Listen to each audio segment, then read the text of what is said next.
सुबह की रवानी भरे पल, जब हवा का हर झोंका एक नई उम्मीद साथ लेकर आता है। हम निकले थे एक अजीबो-गरीब सुकून की तलाश में। इसी सफर के बीच में आती है एक लेक, सांभर लेक, जो अपने आप में ही बहुत अलग है।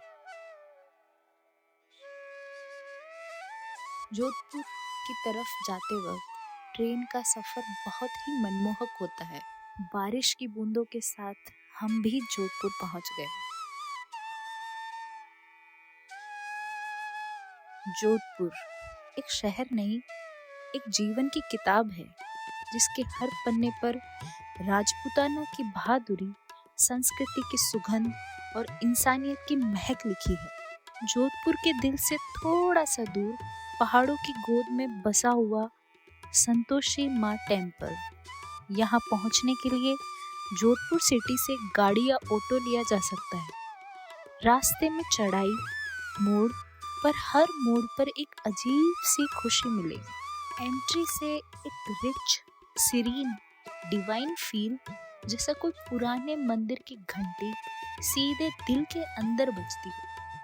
जैसे ही हम एंट्री गेट के पास पहुंचे, सामने जो दृश्य था, दिल एक पल के लिए रुक गया। पहाड़ दोपहर की रोशनी में सोना बन के चमक रहे थे। पत्थर के टेक्सचर पर हवा रस्टिक म्यूजिक बजा रही थी।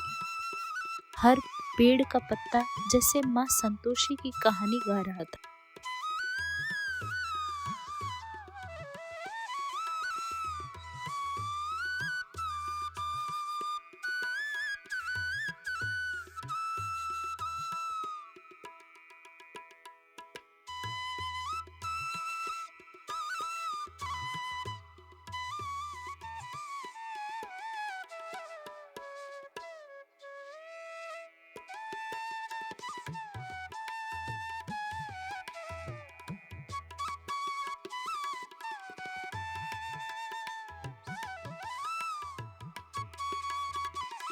अंदर का माहौल सुकून की मूर्ति, ना शोर, ना भीड़, ना भागम भाग, बस शांत हवा, मंद मंद धूप और कुछ लोग जो आंखें बंद करके माता के सामने अपनी कहानी सुना रहे थे।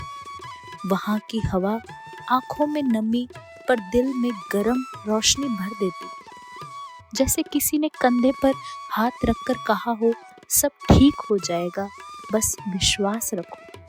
माँ संतोषी गणेश भगवान और रिद्धि सिद्धि माता की पुत्री हैं, जिनका जन्म रक्षाबंधन के दिन हुआ था। संतोषी माता की बहुत गहरी मान्यता है। उनका नाम ही कहता है संतोष, यानी शुक्र और सुख की देवी। वह देवी जो हमारे मन के तड़प को शांति में बदल देती है। लोग संतोषी माता का व्रत शुक्रवार को रखते हैं। इस व्रत में खट्टा नहीं खाते, क्योंकि खट्टा मन की चिड़चिड़ाहट और अशांत व्यवहार का प्रतीक माना गया है। और संतोषी माता चाहती है, जिस तरह से जीभ का स्वाद शांत हो, उसी तरह से दिल का स्वाद भी शांत हो। कहा जाता है, बहुत पुराने समय में एक भक्त की पुकार पर माता का प्रकाश यहाँ प्रकट हुआ और उसी दिन दिव्य आभा से यह मंदिर बना।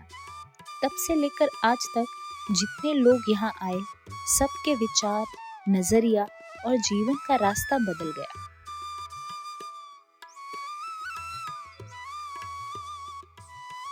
हम बैठ गए वहाँ और पता ही नहीं चला कब रात हो गई।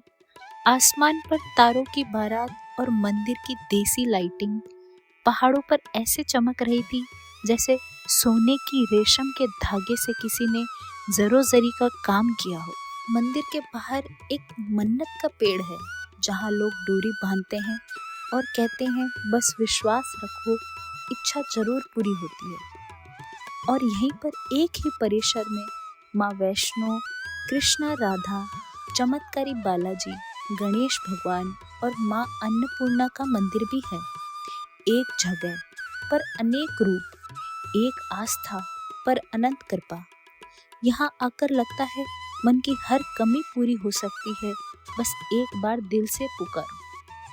उस रात दिल के अंदर कुछ टूट भी रहा था और कुछ बनता भी जा रहा था। ऐसा लग रहा था जैसे माता कह रही हो, दुख रखो यहाँ, चेहरे पर मुस्कान ले जाओ, शिकायतें छोड़कर संतोष सीखो। मंदिर में एक बड़ा स्थान है जहाँ लोग बैठकर ध्यान लगाते हैं। छोटा सा पर पवित्र गर्भगृह और बाहर प्रसाद की स्टॉल जहाँ गुड़, चने, फूल और चुनरी मिलती है। एक छोटा सा तालाब भी है जिसमें आसमान का चेहरा दिखाई देता है, जैसे माँ का आशीर्वाद पानी पर लिखा हो।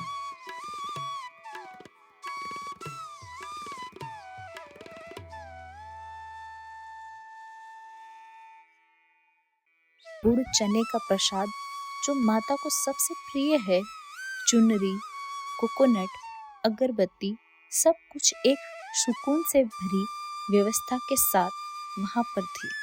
हवा में फूलों की खुशबू, घंटी की धुन और लोगों की आंखों में उम्मीद की चमक, जैसे हर इंसान अपना बोझ जमीन पर रखकर हल्का सा वापस जा रहा हो। जब हम वापस लौट रहे थे, रात की ठंडी हवा के साथ एक अजीब सी रोशनी चल रही थी हमारे अंदर। मन हल्का हो चुका था, पैर जमीन पर थे लेकिन दिल आसमान में। वो पल अब हमें सिखा रहे थे। दिल ने धीरे से कहा, थैंक यू माँ, आज मैंने समझ लिया संतोष से बड़ा धन कुछ नहीं।